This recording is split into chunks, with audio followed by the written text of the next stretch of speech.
So if Manchester City win at Burnley tomorrow night, we'll have a straight shootout for the Premier League title. They'll be level on points with Arsenal and ahead on either goal difference or goals scored. There'll be 5 games to play, and it could all come down to which club scores more. So what factors will decide the outcome? Erling Haaland will, of course, be a factor like he was on Sunday as he scored the winner at the Etihad.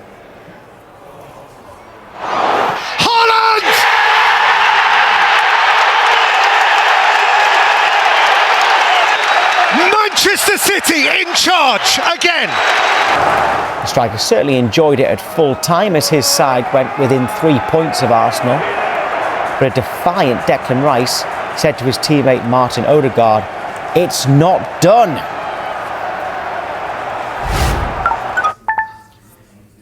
Right, good morning, Charlie Austin. We're going to go through a number of factors that could be key when it comes to who wins the title. And we're going to start with the obvious place, Charlie, and that is the fixtures, right? Arsenal's. Do you believe that their run-in looks a bit more easy on paper? Yeah, on paper, but that of course that means nothing. I think as you look at it now going into this business end with these games to go, it's almost how much do they really want it? And you can say, yeah, we want it. Of course, we've put everything into it. We're doing this, that, and the other. But I just don't feel like that's always enough on the paper. You look, Newcastle. You expect Arsenal to win their home games, all right? You really do. And the Fulham's the one that's a standout one for me is obviously the West Ham game away, because West Ham are fighting for their lives for a completely different scale. They're trying to stay in the Premier League. So, but as you look at that, you are thinking home games are so important. But also then you're thinking, where's the goals? And you have to look at the Burnley at home, Fulham at home. They're the one where the goals are going to come in. Right, OK, well, Tim Sherwood was there yesterday and he then went through the Manchester City fixtures and he particularly picked out Everton and Bournemouth away as places they might slip up. No, listen, I agree. Everton were good at the weekend, they really was. But I think they'll win. I think they'll win at Everton. The toughest one I think on the away game is Bournemouth. Yeah. It's a Bournemouth one, Tom, because that Burnley game's tomorrow, by the way, not tonight. The Bournemouth one, because that's Andre Iraola's last home game for Bournemouth. So I feel like that, with how good Bournemouth have been this season, they're still fighting to try and get into European places. I just feel that's a stand-up one where they may drop points there. Right, we're going to come back to that, by the way. We've got lots to say on this title race. However, there is some breaking news just into us, actually, and it comes from West Ham because Baroness Karen Brady, Vice Chair of West Ham United, has today announced her decision to step down from her role at the club. All right, now reflecting on her tenure, we've got a quote here from Baroness Brady. She says, "It has been a privilege to work alongside the board, management, players, staff and supporters at West Ham United. Together, we have achieved remarkable milestones, but the highlight for me will always be lifting the UEFA Europa Conference League trophy, a moment that will stay with me forever. I am deeply grateful for their relationships, challenges and opportunities that have shaped my time at the club." She's been there for 16 years, actually. She led the negotiations to secure the club's move to the London Stadium, overseeing a process that delivered the transition to a 62.5 capacity stadium. We've also got a quote here from Joint Chair David Sullivan. And Sullivan says, "Karen has been an exceptional leader and key figure in the club's development over the years. We wish her every success in her future endeavours and thank her for her outstanding contribution over the past 16 years. So just recap on that big breaking news coming out of West Ham, who of course are in a relegation battle at the moment and drew last night 0-0 away at Crystal Palace. That Baroness Karen Brady, the Vice Chair of West Ham United, has announced that she will step down from her role at the club. Right, let's get back to those title predictions then. We've gone through the fixtures for Arsenal and the fixtures for Manchester City, Charlie. Let's have a look at what you have predicted for these and how you see it panning out over the next few weeks. It's coming up now. It's coming, here we go.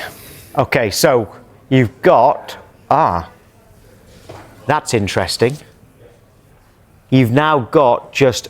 So Arsenal and Manchester City dropping just 2 points in the run-in, which means it goes down to goal difference. And you need to. The last time I'd done this prediction, the very next game, Man City drew Nottingham Forest. For context, there a while ago, you had Arsenal and Manchester City winning every game apart from Man City. We're going to beat Arsenal. Yeah. But since then, Arsenal have dropped points against Bournemouth. You were right that Man City were going to beat Arsenal, but before that, Man City had dropped points as well, hadn't they? Yeah, previously, yeah. But just so I look at that's how I honestly see it now. With Newcastle, for 2 back-to-back home games for Arsenal is massive to continue their run going forward, isn't it? I know they've had a bad spell at the moment, almost the wrong time, but to have 2 back-to-back home games is vitally important.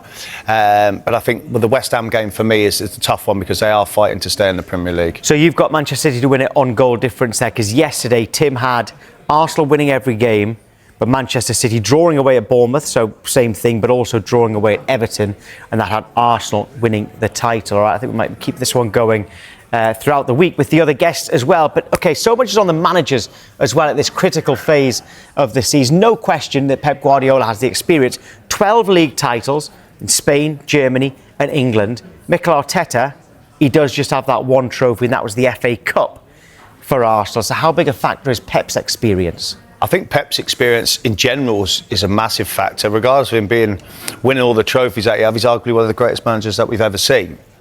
But what will come up with over and over again is that Mikel Arteta has only won 1 trophy, and that will be the issue, and that will be the comment that keeps coming. But with Pep, he's been there. He knows how to do it. He knows how to get his team over the line, and so does his players. Whereas the problem with Arsenal at the moment is the manager and the players don't know how to get it over the line. So, but how do you think Arteta's handling the situation? Well, I think they're at the moment. Right, well, because we're talking about on the pitch, but also in the media, etc. as well. Tom, if we're talking about over the last, say, month or so, they haven't won. The games that they've come back and the performances they've shown have not been the thing. I do believe Arsenal are creating their own noise and their own talking points for us to talk about, the media to talk about things that they're doing. That's so, say, on the training pitch. Well, we all get to see it. If you're going, I just think they've created their own noise and their own commotion, and now this is part of the downfall of Arsenal at the moment. Because it's been in their hands. But it's been in their hands and they've been in control, Tom. And they've almost just give it away to Man City. Right, well, another key factor in the coming weeks will be the fitness of key players. Michael Bridges joined us in the studio. Michael, what are the big concerns for each club?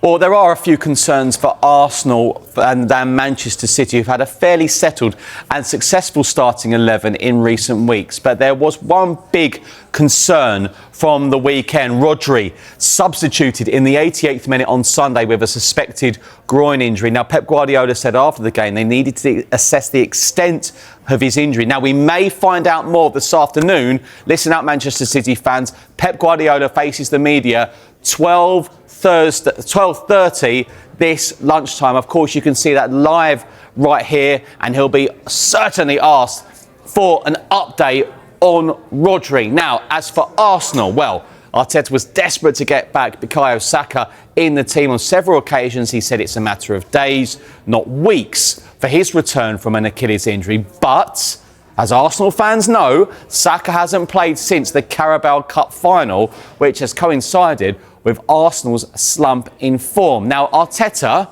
has also said first choice right back Jurrien Timber is close to a return from a groin problem, but didn't make the squad at the weekend. Now, another key defender is Ricardo Calafiore, could play centre-half at left-back, of course. Again, he's said to be close, but like Timber, was missing at the weekend.